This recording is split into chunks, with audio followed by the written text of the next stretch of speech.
So this is an introduction to this Mazda MX5 NC. As you can see, it's a 2014 model that I recently purchased from Copart. It's a very clean, low mileage car. Clean, obviously, damage apart.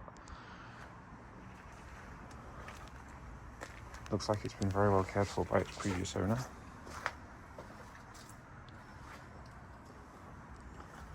So I thought it would be interesting to do a little video diary of a repair, so that whoever has this car after me can see exactly what the condition was when it came from Copart. This is untouched by me so far, so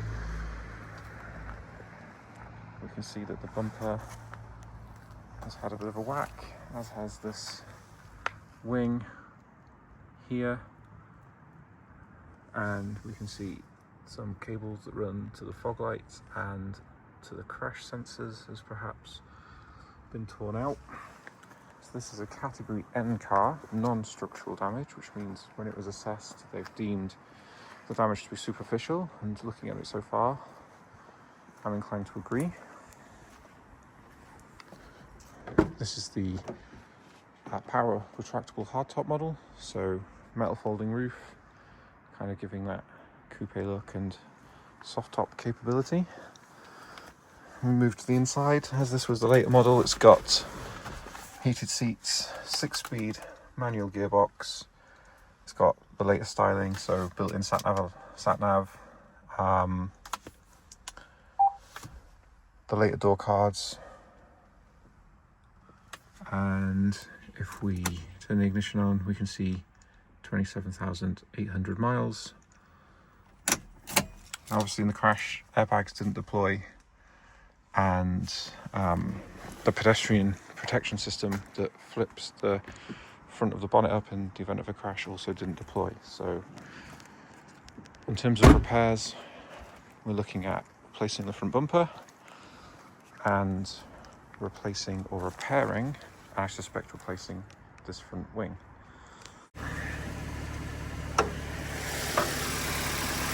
Completely stock under here. Indications like clean brake fluid, washer fluid nicely topped up,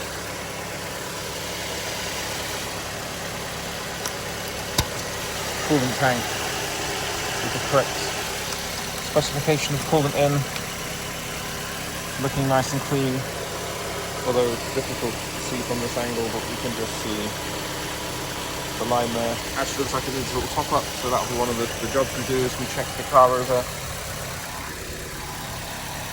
I already checked the oil level. Oil was clean and to a good level, but we'll give that a change, as we will with the air filter, and give it a general cleanup.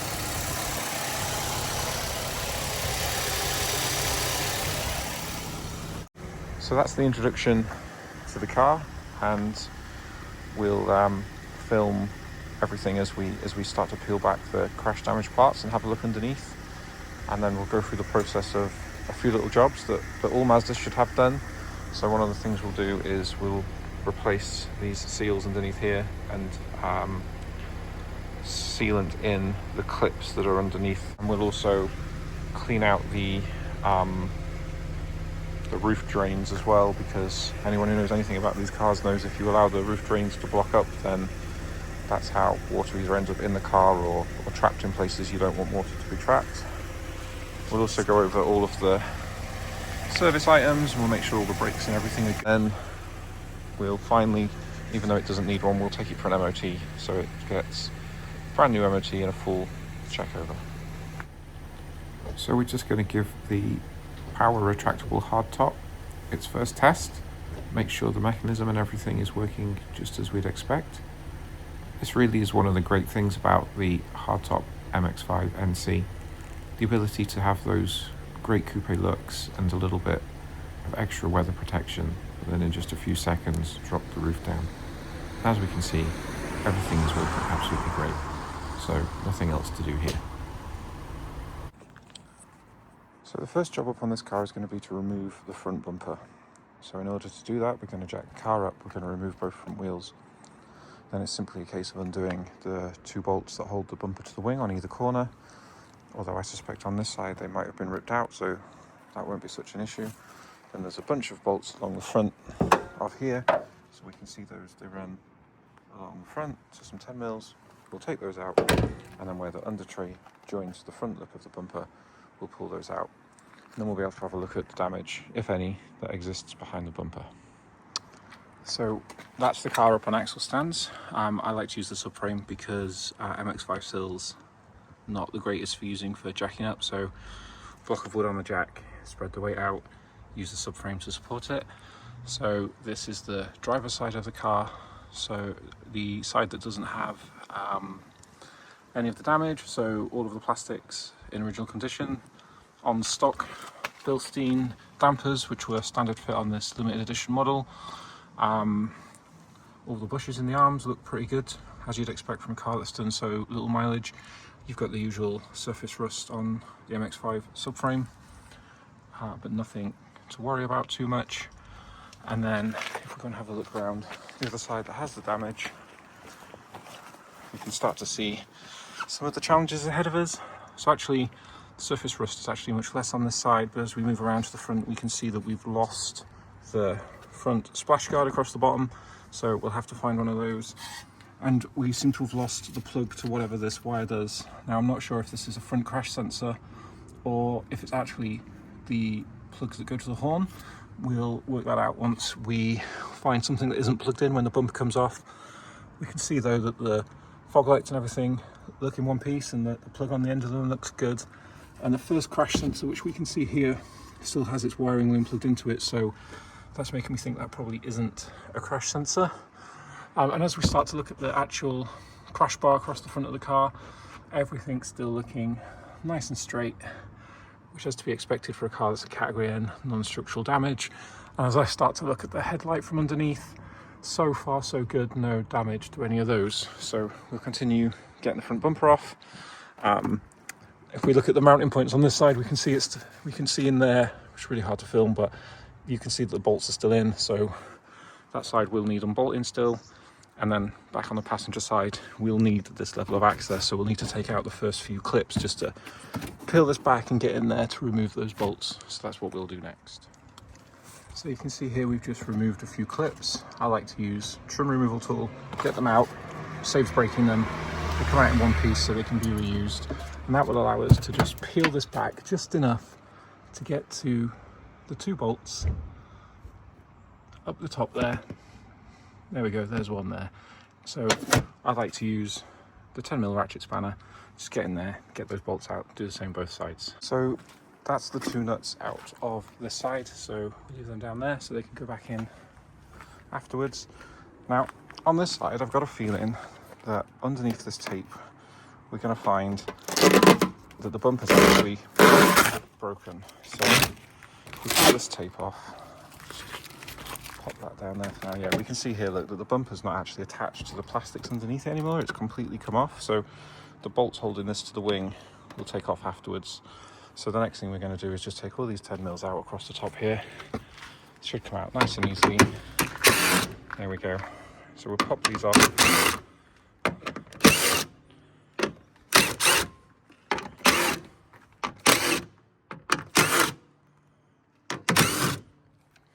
So that's them all undone. I'll take those out now, and then we'll have a look at how the front plastic joins the bottom of the bumper. Take those out, and then this should come away, and we can have a closer look at the damage that's on this corner. Okay, so this is the first time I've actually looked at the under tray situation. So we can see here that as the car has had the impact, it's actually ripped the mounts out of the bumper, which is fine, because obviously we're going to replace it. So there's one to do on here. Now they either take a Phillips screwdriver, or I believe they're 8mm. And it looks like that's the only one that was holding the front tray to the front bumper. So once we've undone that, this whole structure should come off the car.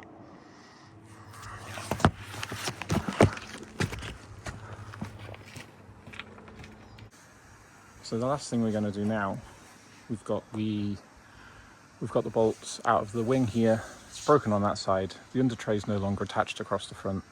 So we're just going to take the registration plate and the surround off and look for the bolts that are holding the centre of the bumper to the crash bar underneath.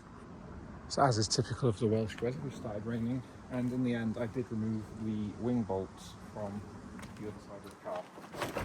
So now this should come free, and we have removed it. So we just need to carefully make sure we don't put any additional wires down here. So take this fog light connector off, and then it should be free. So we'll do that next. Just using the flathead of a screwdriver just to push the clip.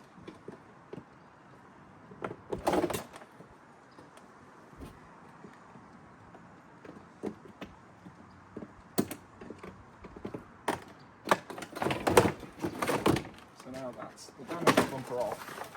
Obviously, for our new bumper, we're going to retain the fog lights, the protective polystyrene, and the wiring loom, plus the grills and the plastic trims. So I'll just pop this to one side for that.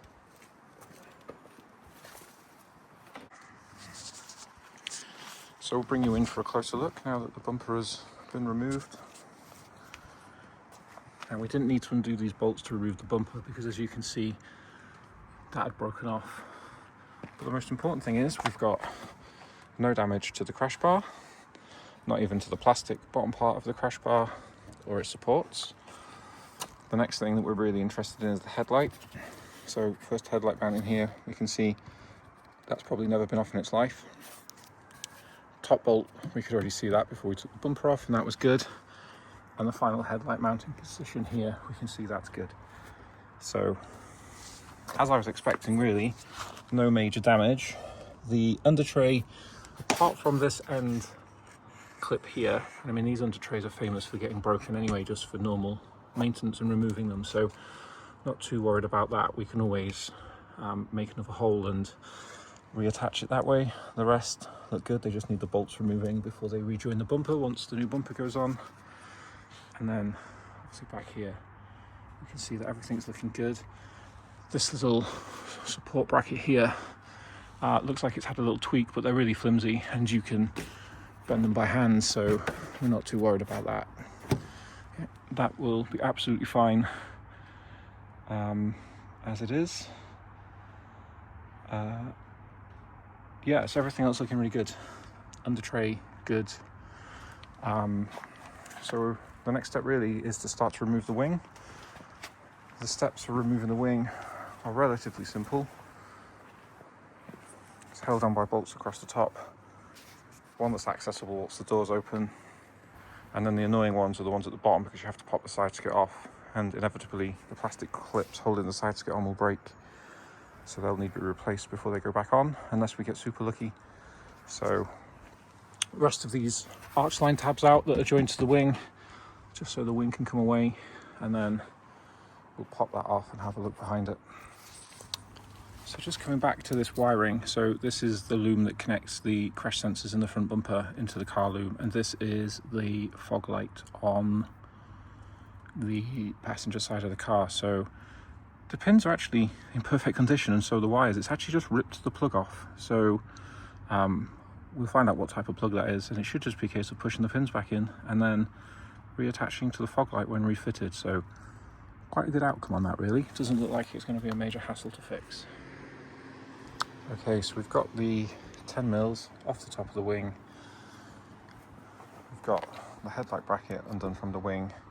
We've got this bolt which holds this stay off the wing, and the slightly tricky one, but not too bad, is the top one behind the door. You can see just there. Now I'm not going to open the door now because the wing's moved. We don't want to scratch the door, so we'll leave that. We've removed the remaining arch liner clips, so none of this plastic is now held to the wing. There's a few up under the top here. We've popped those out, and we've taken the one that holds the plastic out from the side skirt here. And then at the rear of the car, there's just one pin, which is this little one here that just pops out of here that holds the side skirt on. Now the side skirt will push backwards towards the rear of the car and release it from the clips. So we'll have a go at that now. So all I did was bash with the palm of my hand the side skirt towards the back of the car, and we can now see that that has come off. So we'll place that down on the grass, stop it getting scratched. And actually, as far as removing side skirts go, that was pretty successful. I don't think we've broken any of the clips off, which is really unusual, but it does reveal the remaining 2 lower wing bolts, which are 10mm, and we'll get those off now. So we've taken the 2 lower wing bolts out, and that should enable us to take this wing off. And the only thing that's going to be holding that on is the side repeater indicator wire. So we'll just pop that off now, and we'll have a look what's going on behind the wing. So that's the wing off. As I said, the only thing holding it on was this wire. So just use a little flat-headed screwdriver to push the clip down, take it out. Just being careful not to scratch up the edge of the door. I can actually see behind here, everything's in really nice condition. Nothing bent or damaged. Even though that wing had a whack, it hasn't damaged any of the inner wing here. And you can see from the back of the headlight, as we saw earlier, none of that's damaged. This top arch liner, really good condition. That will go again. No rust, rot or damage to the sills down here, which is really nice. Nothing squashed. The car's obviously been taken care of previously when it's been jacked up on the jacking points. Everything down there looking really nice. So as far as stripping the car goes, that's everything we need to take off. So our replacement and repair list is this wing. I'm pretty sure this won't get saved, which is a shame, but I think that damage there is probably too much, but we'll let the body shop make that decision. We'll get the bumper stripped down so that all those parts can go on there. We'll find the connector for the fog lights, reinstate that. So that's our repair list really. Front bumper, wing, connector, and then the lower part of the splash guard, which I actually have one off my track car because I don't run them, so that'll be nice and easy. So yeah, disassembly complete. No Copart surprises, which is nice. Everything looking in really good condition, so hopefully this low mileage 28,000 mile car will go again. Can't wait to see it all back together. Everything else on this car is in beautiful condition. Even the headlights haven't gone misty or faded. You can tell that it's probably been kept in a garage. Hasn't had the sunlight ruining the headlights like on my track car. So yeah, really pleased with it so far. Look forward to getting it back together and somebody having what will be a really great car to enjoy come next summer. So we're just starting to pack up now, and I thought I'd just quickly show how I manage the bolts so we don't lose any. So all of the bumper bolts I've put back in, so they all sit there nicely. I did realise that I didn't need to take the headlight bolt out. It's actually just holding the headlight on. It doesn't attach to the bumper, so we've put that back in. And this one here, I think, was attached to the wing, so it is a wing bolt. So loosely put that back in. All the other wing bolts have gone back in their space. And then the clips and the bolts and stuff that can't go back on anywhere now, I just put in these little plastic tubs. I've written driver and passenger in the bottom of them so we know which side was which.